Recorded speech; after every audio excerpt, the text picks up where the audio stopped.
सारे बाण भाइयों ने अमित वशिष्ठ की तरफ तक हाथ जोड़कर नमस्कार, जय हिंद, जय हरियाणवी। और मेरे बाण भाइयों ठीक ठाक हो सारे। पिछली क्लास जैसे कि आपको वादा किया गया था कि एनसीईआरटी की साइंस शुरू कराएंगे, शुरू कर भी दी थी और बहुत बढ़िया व्यूज़ आए हैं। उस टाइम बहुत बढ़िया आया है, बच्चों ने उसको काफ़ी बढ़िया हद तक देखा है और अच्छा लगा। और मैं अपना वादा पूरा करूँगा, आप अपना वादा पूरा करो, पढ़ो और जो प्रश्न चैप्टर के अंत में पूछे जाएंगे उनका उत्तर देकर आप अपनी गुरु दक्षिणा भी दे सकते हो इस महीने में। तो कल की जो क्लास थी उसमें हम लोगों ने पढ़ा था कि मैटर क्या होता है, पदार्थ क्या होता है। जो भी दुनिया में हम देखते हैं वो मैटर है यानी पदार्थ है। बात समझ रहे हो। पदार्थ जो है किससे बना होता है, आप सब जानते हो। जो मैटर यानी जो पदार्थ होता है वो बना होता है पार्टिकल्स से। पार्टिकल्स को हिंदी में बोल सकते हो कणों से बना होता है। यानी जो पदार्थ है वो किससे बना होता है साथियों, कणों से बना होता है। और पदार्थ के आपने पढ़ा था कि दो प्रकार के गुण होते हैं, एक फिजिकल गुण होते हैं और एक केमिकल गुण होते हैं। और फिजिकल गुण आपने पढ़ा है तीन प्रकार के होते हैं। तीनों में आपने पढ़ा कि पहला तो ये एक दूसरे को कण अट्रैक्ट करते हैं, आकर्षित करते हैं एक दूसरे को कण। दूसरा गुण आपने पढ़ा था कि ये जो है लगातार मूव करते रहते हैं, चलते रहते हैं। और तीसरा गुण आप सबने पढ़ा था कि इन पार्टिकल्स के बीच में स्पेस होता है यानी जगह होती है। और जिनको हमने एक एक करके एक्सपेरिमेंट्स के माध्यम से समझा था। मैं इस बात पे जोर दूंगा कि एक्सपेरिमेंट्स आप घर पे भी करके देखो, जो छोटे छोटे हैं, जो घर पे चीजें संभव हो उन चीजों को घर पे करके देखो, ठीक है। आज में हम पढ़ेंगे स्टेट्स ऑफ मैटर, पदार्थ की अवस्थाएं पढ़नी है आज हम पढ़ेंगे पदार्थ की अवस्थाएं। भाई किस किस अवस्था में, किस किस रूप में, इसको रूप भी कह सकते हैं, किस किस रूप में हमको पदार्थ मिलता है। आप सब जानते हैं पदार्थ हमको तीन रूप में मिलता है। और वो तीन रूप कौन कौन से हैं, या तो वो सॉलिड में मिल सकता है, या फिर वो लिक्विड में, और या फिर वो मिल सकता है गैस वाली फॉर्म में। बात समझ रहे हो, ठीक है भाई। वैसे तो पदार्थ की तीन अवस्थाएं होती हैं, लेकिन आप आगे जब पढ़ोगे, आप जब अपने बीएससी लेवल पे जाओगे, बीटेक लेवल पे जाओगे, या ये कह सकते हो जब आप 12वीं कक्षा में ध्यान से पढ़ोगे तो आप पढ़ोगे पदार्थ की 5 अवस्थाएं होती हैं, सॉलिड, लिक्विड, गैस, और चौथी होती है प्लाज्मा, और 5वीं होती है बोस आइंस्टाइन कंडेंसेशन। परंतु मेरे दोस्तों मैंने आपको पहले ही कहा था हमें तो इस प्रकार पढ़ना कि जैसे हम 9th क्लास में हैं। बात समझ रहे हो, 9th क्लास से ऊपर का नहीं पढ़ना, वरना घिसल पिछल हो जाएगी, फिर मजा भी नहीं आएगा। सच्चाई ये है। तो फिलहाल के लिए ये समझो कि सॉलिड, लिक्विड और गैस ये तीन ही पदार्थ की अवस्थाएं हैं, तीन स्टेट है मैटर की, ठीक है भाई। तो समझते हैं सॉलिड क्या होते हैं, लिक्विड क्या होते हैं, गैस क्या होते हैं। हिंदी में लिख लो, सॉलिड को बोलते हैं ठोस, इसको बोलते हैं द्रव, और इसको बोलते हैं गैस। देखो द्रव बोलते हैं कि होता है द्रव्य, ये द्रव्य अलग होता है, इसका मतलब होता है मटेरियल, सोना चांदी वगैरह जो होते हैं वो द्रव्य बोलते हैं। और ये द्रव है, दोनों में अंतर है दोस्तों, द्रव में और द्रव्य में, ठीक है। तो सॉलिड, लिक्विड और गैस। सॉलिड कैसे होता है, लिक्विड कैसे होता है, गैस कैसे होता है, थोड़ा सा मैं समझा देता हूं। आपको पता है कि मैटर जो पार्टिकल के यानी कणों के कारण एक पदार्थ का निर्माण होता है। अब ये कण अगर बिल्कुल ही नजदीक हैं, बिल्कुल नजदीक होने का मतलब क्या है, ये इनके बीच में प्रेम ज्यादा है। प्रेम ज्यादा होने का मतलब क्या है, इनके बीच में अट्रैक्शन ज्यादा है। बात समझ रहे हो। और अट्रैक्शन ज्यादा है तो ये नजदीक होंगे, समझ रहे हो। अब आप एक सोच के देखो, ये इतने नजदीक हैं, और कोई बाहर से आतंकवादी गुंडा आए तो क्या इनको हरा पाएगा, हराने का मतलब क्या इनको अलग कर पाएगा। आप कहोगे ना जी ना, हमसे ना हो पाएगा। क्यों नहीं हो पाएगा, क्योंकि ये बहुत नजदीक नजदीक हैं। तो इसका मतलब ये मजबूत भी मिलेंगे। तो आपको क्या समझ आया, जब पार्टिकल्स बहुत ज्यादा नजदीक होते हैं तो उनका जो अट्रैक्शन का फोर्स है वो भी मजबूत होता है, और इन्हीं को क्या बोलते हैं, सॉलिड बोलते हैं। बात समझ में आई है भाई। इनको तोड़ना जो है मुश्किल होता है, ठीक है, क्योंकि ये पार्टिकल नजदीक नजदीक है। उसके बाद आता है ये कर, ये पार्टिकल थोड़े थोड़े थोड़े थोड़े दूर हो जाए। अब थोड़े थोड़े दूर हो जाए मतलब भाई अट्रैक्शन तो है, इनके बीच में आकर्षण तो है, लेकिन सॉलिड से कम है, तो ये क्या हो जाएंगे, लिक्विड बन जाएंगे। पार्टिकल दूर दूर हो जाएंगे।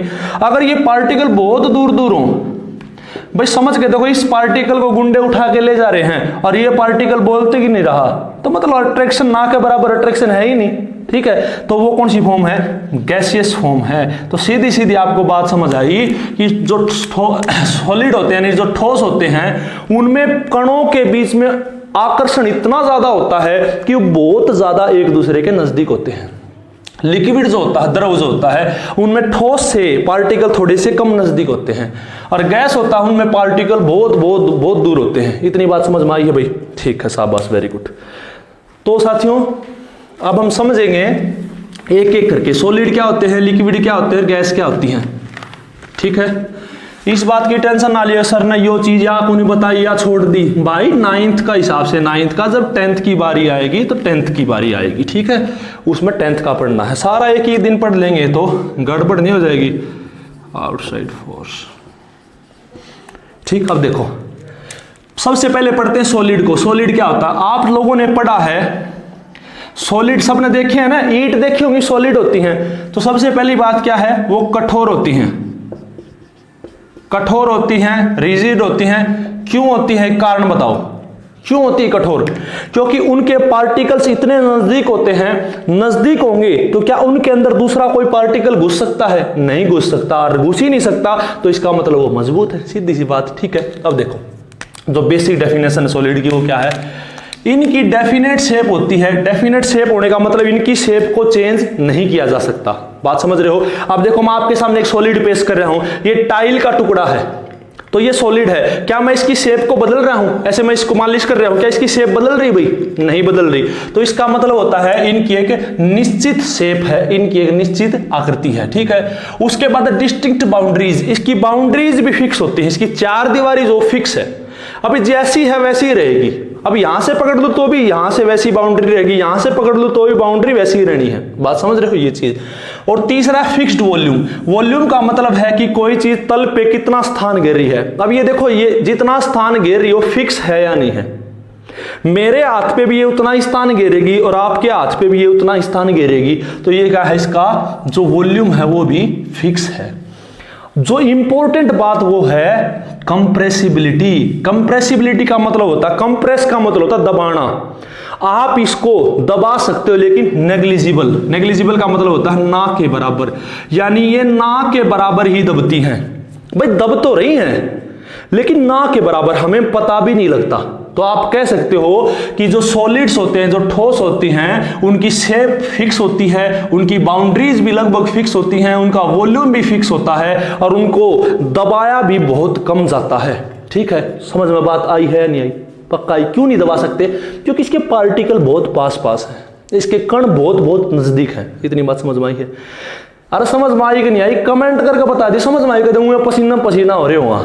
ठीक है अब एक चीज देखो, अगली लाइन लिख रखी है कैन मेंटेन देयर शेप। वो अपनी शेप को मेंटेन कर सकते हैं when subjected to outside force. जब इन पर बाहर का कोई बल लगाया जाए, बाहर का कोई बल लगाया जाए तो अपनी शेप को मेंटेन कर सकते हैं। लेकिन अगर वो बल ज्यादा लगा दिया जाए तो वो टूट भी सकती हैं। समझ रहे हो ना?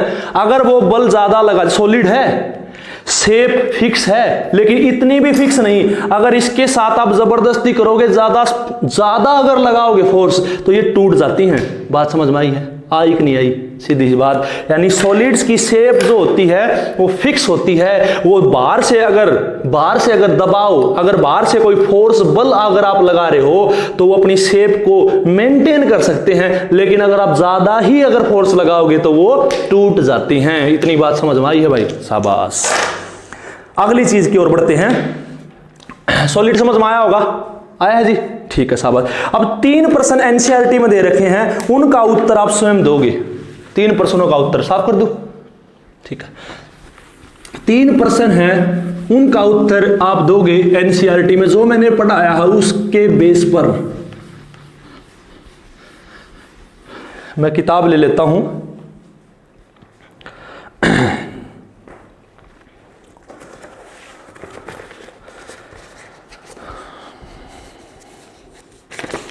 चलो उससे पहले मैं एक छोटा सा एक्सपेरिमेंट और करवाऊंगा। आप देखो, अब देखो ये ईंट है, क्या इसको कंप्रेस कर सकते हो? भाई थोड़ा मारोगे तो टूट जाएगी, लेकिन भाई ज्यादा ही बल लगाओगे तो टूट सकती है, वरना नहीं टूट सकती। सीधी सीधी बात ये है। अब बात करते हैं लिक्विड की। देखो ये इंजेक्शन है, इंजेक्शन का रिफिल है, ठीक है। अब इसके अंदर अगर मैं बुरादा भरूं तो बुरादा भरूंगा तो ये दबेगा ही नहीं, समझ रहे हो? यानी सॉलिड्स को दबाना बहुत मुश्किल। अब इसके अंदर मैंने पानी भर रखा है तो लिक्विड्स को भी दबाना बहुत मुश्किल है, समझ रहे हो? लेकिन मैं इसका अगर पानी निकाल दूं तो अब इसमें सिर्फ हवा बची हुई है, अब इसमें सिर्फ हवा है, तो गैसेज को दबाना मुश्किल है। देखो अब देखो देखो बाहर है ना, ये देखो हवा भरी, इसमें बाहर मैंने उंगली लगा ली, मतलब हवा नहीं निकल पा रही, निकलेगी नहीं हवा, फिर भी मैं इसको दबा रहा हूं, देखो दब रही है, यहां तक आके रुक गई। मतलब देखो अभी देखो छोड़ते ही वापिस आ रही है। मतलब हवा जो है गैस को है ना सबसे ज्यादा दबाया जा सकता है, तभी तो हमारा जो गैस सिलेंडर होता है उसमें इतनी सारी हवा थोड़ी सी जगह में आ जाती है। क्यों? क्योंकि गैसेज को दबाना बहुत ज्यादा आसान है और वो सबसे ज्यादा दब सकती। क्यों दब सकती हैं? क्योंकि उनके पार्टिकल दूर दूर दूर दूर होते हैं, उनको दबाव दोगे तो वो नजदीक आते जाएंगे, और नजदीक आते जाएंगे तो जगह भी कम घेरेंगे। वो हम पढ़ेंगे लिक्विड में और गैस में। ये तो सिर्फ इसलिए बताया था कि आप प्रश्नों के उत्तर सही तरह से दे पाओ। देखो भाई प्रश्न के उत्तर दो फटाफट। गर्मी ज्यादा भाई, बहुत ज्यादा। पंखा चला नहीं रखा क्योंकि वो आवाज करेगा, और एसी का ब्योत है नहीं, था बेरा है, मास्टर गरीब था रहा। प्रश्न, चलो प्रश्न का उत्तर दो। 3 प्रश्न है। पहला प्रश्न में कह रखा है व्हाट अबाउट रबड़ बैंड। एक रबड़ बैंड के बारे में आप क्या कहेंगे? जो एक रबड़ बैंड होता है वो स्ट्रेचिंग, जब आप उसको स्ट्रेच करते हैं, वो खींचते हैं तो उसकी चेंज हो जाती है शेप। इसके बारे में आप क्या कहना चाह रहे हो? फटाफट इसका उत्तर देने का प्रयास करेंगे। जो रबड़ बैंड होता है, रबड़ का बैंड, ठीक है, अपने पास रबड़ का बैंड है फिलहाल? हाँ, एक बार दिखाओ रबड़ का बैंड। मैं तीनों प्रश्न लिख देता हूं, एक्सपेरिमेंट करके देखेंगे। रबड़ बैंड होता है, उसको स्ट्रेच करते टाइम, खींचते टाइम उसकी शेप बदल जाती है। इसका उत्तर आपने बताना है। दूसरा प्रश्न है मेरे साथियों, व्हाट अबाउट शुगर और साल्ट। चीनी और नमक के बारे में आपका क्या ख्याल है? जब डिफरेंट जार्स, अलग अलग बर्तनों में इसको डाला जाता है तो वो अलग अलग बर्तन का शेप ले लेता है, शेप ऑफ जार, ठीक है, ये मतलब है। और तीसरा जो प्रश्न है वो ये कहना चाह रहा है, जो स्पंज होता है वो सॉलिड है, लेकिन फिर भी उसको कंप्रेस कर सकते हैं। क्योंकि सर आपने तो थोड़ी देर पहले बताया था कि सॉलिड को कंप्रेस नहीं कर सकते, लेकिन स्पंज, अरे स्पंज देखा होगा, स्याही चूस को क्यों हम सॉलिड है फिर भी कंप्रेस कर पा रहे हैं? इन बातों का उत्तर बिल्कुल आसान है, टेंशन फ्री रहो, ई काट दें उत्तर। रबड़ बैंड हा होगा, थोड़ी देर में आ जाएगा। उसका पहला आप दूसरा प्रश्न देखेंगे, शुगर या साल्ट। भाई शुगर, जैसे शुगर है उसके छोटे छोटे दाने होते हैं, अब उन दानों का जो साइज है वो तो फिक्स है, उनकी जो शेप है वो तो फिक्स है। अब उन छोटे छोटे दानों को आप डाल रहे हो, वो दाने जगह तो उतनी ही घेर रहे हैं, उनका वॉल्यूम भी फिक्स है, बस इसीलिए वो है, वो उस बर्तन की शेप ग्रहण कर लेते हैं। इसका उत्तर तो बिल्कुल आसान था। अब देखो रबड़ बैंड, ये छोटा है पाया रहे जूस की थैली के। अब देखो है तो ये सॉलिड, लेकिन मैंने बताया था आपको कि अगर आप इसकी शेप चेंज करना चाहोगे तो ये वापस उसी शेप में आ जाएगा। आ गया या नहीं आ गया? यही सॉलिड का गुण है। सॉलिड की अगर आप शेप चेंज करना चाहोगे तो ये वापस अपनी उसी शेप में आने की क्षमता रखता है, दैट इज सॉलिड। बात समझ में आई है?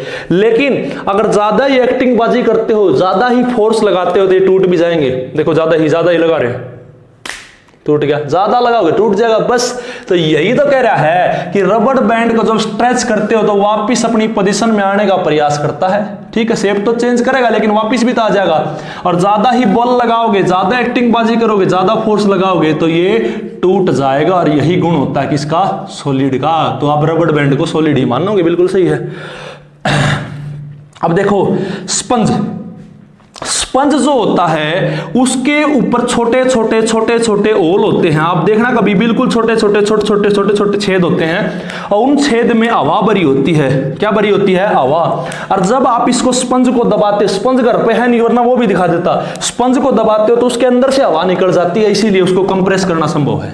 बात समझ में आई है? कोई आपको बोले, आप कहोगे सॉलिड है, सॉलिड को भाई साहब कंप्रेस करना आसान नहीं है, आप सॉलिड को कंप्रेस नहीं कर सकते, लेकिन अगला कह देगा रहने दे, स्पंज है उसको तो कंप्रेस कर सकते हैं। तो आप कह सकते हो भाई साहब स्पंज के अंदर छोटे छोटे छोटे छोटे छिद्र होते हैं और उन छिद्रों में हवा भरी होती है, और जैसे ही हम स्पंज को दबाते हैं उन छिद्रों में से वो हवा बाहर निकल जाती है, इसीलिए वो दब जाता है। बात समझ में आई या नहीं आई? तो ये था भाई सॉलिड।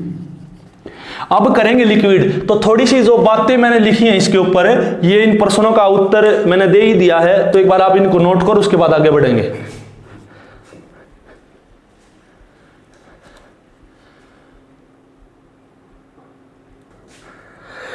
ठीक है भाइयों, थोड़ी वीडियो रोकनी पड़ा, पसीना पसीना पूछ लिया। हाँ गर्मी घनी हो रही, बहुत घनी गर्मी भाई। अब देखो, अब पढ़ते हैं लिक्विड्स के बारे में, यानी द्रव क्या होते हैं। आप सब जानते हैं सॉलिड्स के पार्टिकल बिल्कुल बिल्कुल बिल्कुल नजदीक होते हैं, सॉलिड्स के जो पार्टिकल होते हैं, लेकिन जो लिक्विड होते हैं हमारे, लिक्विड जो होते हैं उनके पार्टिकल थोड़े थोड़े दूर होते हैं। ठीक है, आकर्षित तो करते हैं उनके कण एक दूसरे को, परंतु सॉलिड से कम करते हैं। तो इसी कारण लिक्विड जो होते हैं, द्रव होते हैं, उनकी शेप फिक्स नहीं होती, उनकी आकृति फिक्स नहीं होती। आपको जी फिर क्यों है, एक्सपेरिमेंट करके देखांगे। साइंस पढ़ाते वक्त मजा बहुत आता है, तो YouTube का थोड़ा सा फंडा अलग है, वरना अगर क्लास में पढ़ाए तो बहुत मजा आता है। क्यों आता है? क्योंकि साइंस में हर बात को साबित कर सकते हैं। अब इंग्लिश में कोई बच्चा बोले सर गो का मतलब क्या था, मजाना, बोले क्यों। अब क्यों का जवाब क्या दे भाई उसको, लेकिन इसमें एक्सपेरिमेंट करके साबित कर सकते हैं, ले और बूझ ले दोबारा। अब देखो, ये दो कांच के गिलास हैं, दिख रहे हैं, इसकी शेप अलग है, इसकी शेप अलग है। आप इसमें पानी डालो, ये डाल दिया, पानी लिक्विड होता होगा, लिक्विड। इसमें आपने पानी डाला, इसने इसी गिलास की शेप ले ली, मतलब इसकी कोई शेप फिक्स नहीं है। ये लिक्विड की कोई शेप फिक्स नहीं है, ये जिस भी बर्तन में डाले जाते हैं, जिस भी कंटेनर में डाले जाते हैं, उसी की शेप ग्रहण कर लेते हैं। बात समझ में आई है यह चीज? आप देखो, इसी पानी को अगर मैं इस गिलास में डालूंगा, इसकी शेप ग्रहण कर ली, जादू। इसमें डालोगे तो पानी इसकी शेप ग्रहण कर लेगा, इसमें डालोगे तो इसकी शेप इसकी फिक्स नहीं है, लेकिन इसका वॉल्यूम क्या है, फिक्स है। क्यों फिक्स है? आप एक चीज बताओ, जितना स्थान इस गिलास में इसने पानी ने घेर रखा है, उतना ही स्थान ये पानी इस गिलास में घेरेगा। इतनी बात समझ में आई है भाई?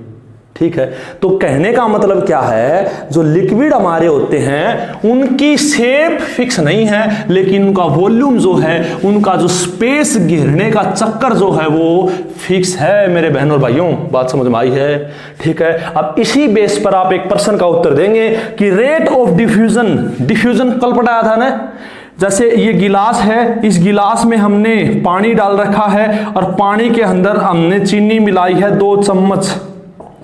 बात समझ रहे हो?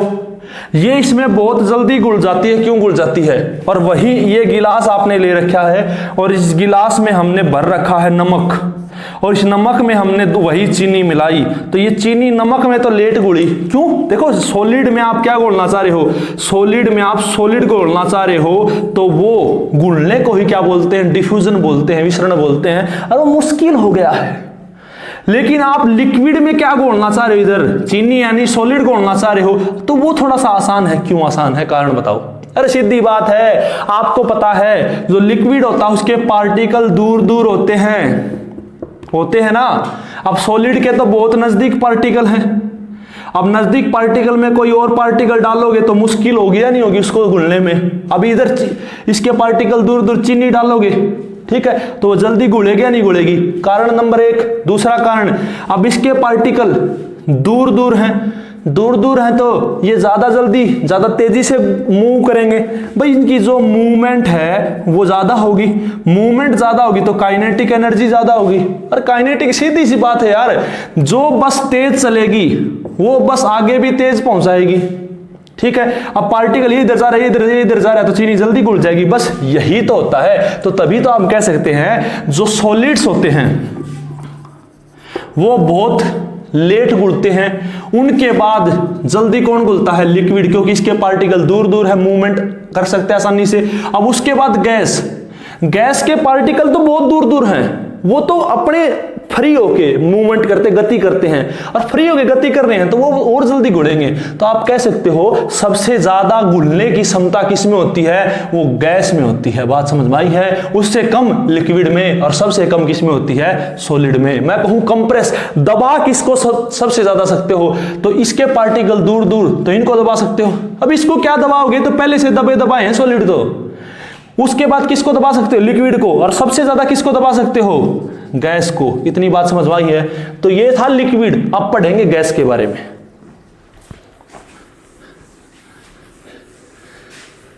जादू तेरी नजर का आओगा वीडियो में ना? कल आइए। यो छोटा भाई है मेरा, ये आए हुए हैं, दिल्ली रहते हैं, छुट्टी बिताने आए हुए हैं, तो वीडियो देखने आया था ना। का ये कल ठीक है ना रे? ठीक, कल आना। अब देखो गैसीय, अच्छा प्रश्न बाद में पूछेंगे, पहले गैसीय स्टेट देखें क्या है। अभी आपको पता है सॉलिड लिक्विड गैस में अंतर। जो गैसेज होती हैं आपको पता है उनका नो फिक्स्ड शेप, ना तो उनकी शेप फिक्स होती है और नो फिक्स्ड वॉल्यूम, ना ही उनका वॉल्यूम आयतन यानी जगह घेरने की कैपेसिटी फिक्स होती है। यानी कोई भी चीज उनकी फिक्स नहीं है मित्रों। बात समझ में आई है? और ये जो होती है इनको कंप्रेस कर सकते हो आप, दबा सकते हो बहुत ज्यादा मतलब सबसे ज्यादा। बात समझ में आई है? सॉलिड लिक्विड गैस में सबसे ज्यादा किसको दबाया जा सकता है? सबसे ज्यादा दबाया जा सकता है किसको? गैस को। वो मैंने थोड़ी देर पहले इंजेक्शन वाले उदाहरण से समझाया भी था। अब इंजेक्शन के आगे लगाओगे, इसमें पानी भरोगे तो दबाना मुश्किल है, लेकिन अगर मुश्किल का दबेगा ही नहीं। लेकिन अगर ये गैस है, गैस को देखो दबा रहे हो, कितना दबा रहे हो, देखो बहुत सारा दबाव दे सकते हो। अब गैस बाहर थोड़े ना निकली है, गैस तो अंदर है, लेकिन उसके पार्टिकल्स को आप नजदीक ला रहे हो। देखो कितना नजदीक ले आए हो, ठीक है, बहुत नजदीक लेके आ सकते हो। तो इसीलिए कंप्रेस कर सकते हो। आपने देखा होगा अपने घरों में एलपीजी आती है, लिक्विड पेट्रोलियम गैस, समझ रहे हो? वो गैस है। अब वो जो भर रहे थे मिस्त्री, तो उस टाइम पे इसके पार्टिकल बहुत दूर दूर थे, इसने बहुत सारी जगह घेरी हुई थी, समझ रहे हो? लेकिन जब इसको सिलेंडर में डालने लगे, जैसे ये छोटा सा सिलेंडर है, इसमें इसको डालने लगे, ठीक है, तो डालने लगे तो ये सारी गैस थोड़ी सी जगह में आ गई, लेकिन जो पार्टिकल दूर थे वो थोड़े थोड़े नजदीक आ गए, समझ रहे हो? अब अगर इसमें आप गैस भरते जाओगे तो दबती जाएगी, तो पार्टिकल नजदीक आते जाएंगे। और आपको पता है पार्टिकल, अगर गैस के पार्टिकल को नजदीक लेके आओगे तो लिक्विड बन जाएगा, और लिक्विड के पार्टिकल्स को और नजदीक लेके आओगे तो सॉलिड बन जाएगा। समझ में बात आई है नहीं आई? यही चीज है। तो इसीलिए वो जो गैस कई बार देखते हैं ना, सिलेंडर के अंदर पानी लगता है, और हमारे जो गांव वाले कहते पानी भर कर दे दिया गैस में, नकली गैस दे दी, पर वो गैस नकली नहीं है, वो ज्यादा कंप्रेस होने के कारण वो पार्टिकल्स नजदीक आ जाते हैं और वो गैस लिक्विड बदल जाती है और लिक्विड पेट्रोलियम गैस कहलाती है। बात समझ में आई है? और आप देखते हो अस्पताल के सिलेंडर होते हैं, ऑक्सीजन वाले सिलेंडर देखे होंगे, ऑक्सीजन सिलेंडर होते हैं, O2 सिलेंडर, उनके अंदर छोटे से सिलेंडर में इतनी सारी गैस भरी जाती है, उसको कंप्रेस करके यानी दबाव से ही तो भरा जाता है मेरे भाइयों, दबाव से ही भरा जाता है। बात समझ में आई है? आपने CO2 देखा, CO2 दबाव से भरी जा सकती है। आपने CNG सुना होगा, कंप्रेस्ड नेचुरल गैस, या सुना होगा प्राकृतिक संपीड़ित गैस, ये आपने पढ़ी होगी CNG। इसको भी तो कंप्रेस करके छोटे से सिलेंडर में डाला जाता है, और इसी से आजकल दिल्ली में बसें चलती हैं, रोहतक में भी इसका लगा हुआ है पेट्रोल पंप कह रहा हूं, CNG पंप, ठीक है भाई, ये चीज है। और आपका आशीर्वाद रहा तो जल्द ही भिवानी में भी लाने की सलाह है, ठीक। तो ये चीज थी कंप्रेसिबिलिटी। अब एक चीज सोचने की है, अब अगर इसको हम सिलेंडर में भर रहे हैं, कंप्रेस कर रहे हैं, तो कंप्रेस करेंगे तो इन जीना भी चाहिए, इनका समझ रहे हो? तो ये पार्टिकल्स प्रेशर लगाएंगे, ये सिलेंडर की दीवारों पर प्रेशर लगा रहे हैं। बात समझ में आई? क्योंकि दबाओगे तो मूवमेंट करेंगे, मूवमेंट तेजी से करेंगे। जैसे यहां से पार्टिकल ने दबाव दिया और वहां जाके टकराया तो दबाव पड़ेगा नहीं पड़ेगा, प्रेशर करेगा। और इसी के कारण जब आप सिलेंडर खोलते हो तो आवाज शू से बाहर निकलती। क्यों निकलती है? क्योंकि जो ये प्रेशर लगा था वही तब बाहर निकलता है। और वो प्रेशर एक्चुअली क्या होता है? वही प्रेशर होता है जो पार्टिकल्स ने सिलेंडर की दीवारों पे लगाया होता है। तो ये था भाई सॉलिड लिक्विड गैस। अगली वीडियो में हम समझेंगे क्या सॉलिड से लिक्विड बनाना संभव है? संभव तो है, आप नबेरा है, जैसे बर्फ है, बर्फ को धूप में रख दो लिक्विड हो जाएगी, और उबाल दोगे तो गैस हो जाएगी। तो सॉलिड से लिक्विड, लिक्विड से गैस, गैस से लिक्विड, लिक्विड से सॉलिड तो बनाना संभव है, लेकिन कैसे, किस प्रकार, उससे प्रश्न कैसे बन सकते हैं पेपर में वो और समझेंगे। पहले हम एक बार एनसीईआरटी के प्रश्न कर लें जो इसके ऊपर दे रखे हैं। प्रश्न देखते हैं भाई। पहला प्रश्न है मास पर unit volume of a substance is density. Density क्या होती है वो समझते हैं। देखो एक बार, डेंसिटी क्या होती है, घनत्व क्या होता है वो समझेंगे दोस्तों।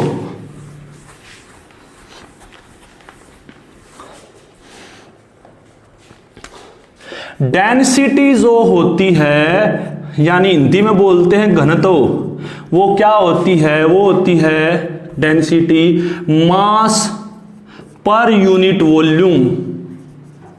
हिंदी में बोलोगे द्रव्यमान बटे में प्रति वॉल्यूम आयतन। अब क्या चक्कर है ये भाई? जितना, इसका मतलब हो क्या है? देखो, डेंसिटी डायरेक्टली प्रोपोर्शनल है मास अपॉन वॉल्यूम। इसका मतलब क्या है? जितना ज्यादा मास होगा उतनी ज्यादा डेंसिटी होगी, जितना ज्यादा द्रव्यमान होगा उतना ज्यादा घनत्व होगा। इसका मतलब क्या है? देखो, अब मास का मतलब होता है पार्टिकल्स, कितने पार्टिकल्स हैं। बात समझ में आई है? जितने ज्यादा पार्टिकल होंगे उतना ज्यादा मास होगा। पार्टिकल्स मतलब शुद्ध भाषा में आपको तो जितने ज्यादा एटम्स हैं उतना ही मास होगा। अब देखो, अब ये जगह है, बात समझ में आई, और इतनी ही जगह और ले लिया आपने, ठीक है। इसमें तो आपने पार्टिकल इतने सारे ऐड किए हैं। देखो वॉल्यूम जो है दोनों का सेम है, वॉल्यूम बराबर जगह, जगह जो है वो दोनों की बराबर है। बात समझ में आई है? अब इसके अंदर ऐसे पार्टिकल रखे आपने, आप बताओ किसकी डेंसिटी ज्यादा? जिसके अंदर पार्टिकल ज्यादा नजदीक, इसका मतलब उसका मास ज्यादा, और मास ज्यादा तो डेंसिटी ज्यादा। बात समझ रहे हो? अगर मैं कहूं पार्टिकल तो इतने रखो लेकिन इसका वॉल्यूम बढ़ा दो, अगर 3 और 3 4 3 3 9 है भाई, अब इसका हम लोगों ने वॉल्यूम बढ़ा दिया। अब देखो 9 कितनी दूर हो गए। अगर आप वॉल्यूम अगर बढ़ा रहे हो तो पार्टिकल भी तो दूर दूर जा रहे हैं। बात समझ रहे हो? तो सीधी सी बात है, मास बढ़ेगा तो डेंसिटी भी बढ़ेगी, लेकिन अगर वॉल्यूम बढ़ेगा तो डेंसिटी घटेगी। इनवर्स, इसका मतलब यही होता है। जो नीचे होता है ना, नीचे उल्ट देखो, जो बिल्कुल ये साइन होता है प्रोपोर्शनल का, समानुपाती का, ठीक है। इस प्रोपोर्शनल साइन का मतलब क्या होता है? ये बढ़ेगी तो ये बढ़ेगा, लेकिन जो बटे के नीचे होता है इसका मतलब है ये बढ़ेगा तो ये घटेगा, और ये बढ़ेगा तो ये घटेगा, और ये घटेगा तो ये बढ़ेगा, उल्टा होता है। इतनी बात समझ में आई? तो पहला उत्तर डेंसिटी समझ में आ गई, एक्सप्लेन भी कर दी मैंने। नहीं आया तो मैसेज कर देना, मतलब कमेंट कर देना भाई। अगला फंडा समझते हैं क्या है। दूसरा प्रश्न है, tablet the differences in the characteristics of states of matter. अब बता दोगे आप, जो स्टेट्स ऑफ मैटर है उसके गुण बताने हो, मैंने एक्सप्लेन भी कर दिए हैं। आपको बताना रिजिडिटी क्या होता है, कंप्रेसिबिलिटी क्या होता है, फ्लूइडिटी क्या होता है, feeling of A gas container, gas container मतलब वो सिलेंडर में गैस भरा कर वो कैसे बढ़ते हैं, शेप क्या होती है, काइनेटिक एनर्जी, डेंसिटी, ये सारी मैंने करवा रखे हैं। तीसरा प्रश्न मजेदार है, गिव रीजंस, आपको रीजंस देने हैं। A gas fills completely the vessel in which it is kept। ये कह रहा है आप इतना सिलेंडर ले रहे हो, इतना बड़ा, और उसमें आप अगर 2 किलो गैस भर रहे हो तो भी ये सारा स्थान घेर लेगी, और अगर आप इससे बड़ा सिलेंडर ले रहे हो और उसके अंदर भी 2 किलो गैस भर रहे हो तो भी ये सारा स्थान ले लेगी। क्यों? आपको पता है कि गैस को आदत है कि उसके पार्टिकल दूर दूर रहते हैं, समझ रहे हो। अगर आप उसको कंप्रेस दबा रहे हो तो बात अलग, नजदीक नजदीक आ जाएंगे, वरना वो फैलती है। आपको पता डिफ्यूजन, फैलने का, मिलने का जो गुण है वो गैस में सबसे ज्यादा होता है। इसीलिए क्या होता है, उसको कहीं भी छोड़ दो वो सारा स्थान घेरने की कोशिश करती है, इसीलिए इसका उत्तर ये है। उसके बाद है अ गैस एक्सर्ट्स प्रेशर, ये तो आपको बताया था। अब ये वॉल है, इसके यहां प्रेशर लगाती, क्यों लगाती है, जो मूवमेंट करते हैं इसके पार्टिकल और तेजी से मूवमेंट करते हैं तो इसकी दीवारों पर प्रेशर लगता है, यही कारण था, ठीक है। उसके बाद है we can a wooden table should be called a solid, जो टेबल है लकड़ी की जो टेबल उसको सॉलिड क्यों बोलते हैं, क्यों बोलेंगे सॉलिड, सीधी बात, उसकी शेप फिक्स, उसका वॉल्यूम फिक्स, उसको कंप्रेस करना मतलब ना के बराबर, कंप्रेस कर ही नहीं सकते। उसके बाद कह रहा है वी कैन इजिली मूव और हैंड इन एयर, हम अपना हाथ हवा में आसानी से घुमा सकते, क्यों घुमा सकते हैं, हवा के जो पार्टिकल वो दूर दूर है तो घुमा लो, कोई दिक्कत नहीं है। परंतु to do the same throw a solid block, लेकिन एक सॉलिड ठोस एक ब्लॉक है, टुकड़ा है किसी चीज का, सॉरी लकड़ी का टुकड़ा दे रहा है, सो ब्लॉक ऑफ वुड, लकड़ी का टुकड़ा है, we need a karate expert. आप एक चीज बताओ, सीधी सी बात, ईंट है, ईंट के बीच में हाथ निकालना है तो कराटे एक्सपर्ट ही निकाल सकता जो कराटे सीख रहा है, लेकिन हवा के बीच में से हाथ निकालने में कराटे सीखने की जरूरत को नहीं, क्यों को नहीं, क्योंकि हवा के पार्टिकल दूर दूर है पहले से, इनके बीच में आकर्षण है ही नहीं, आकर्षण नहीं तो तोड़ दो ना, फट दी, तोड़ दिया बस। लेकिन इन सॉलिड के पार्टिकल इतने नजदीक होते हैं, इनके बीच में इतना ज्यादा आकर्षण होता है, इसीलिए बहुत कठोर होते हैं, इनको तोड़ना मुश्किल होता है। बात समझ में आई है, यही चीज है कारण, और कुछ भी नहीं है। तो आज की वीडियो को यही रखते हैं। वीडियो कैसी लगी ये बता दिया करो भाई, मेहनत कर रहे हैं, कई बार क्या होता है मेहनत का फल अगर मिल जाता है तो मजा आता है। अब अगर मैं वैसे ही पसीना पसीना हो रहा हूँ, खाम खाटा डंड लग रहा हूँ तो क्या फायदा है। ठीक है दोस्तों, बताइयो, जय हिंद जय भारत, फिर मिलेंगे।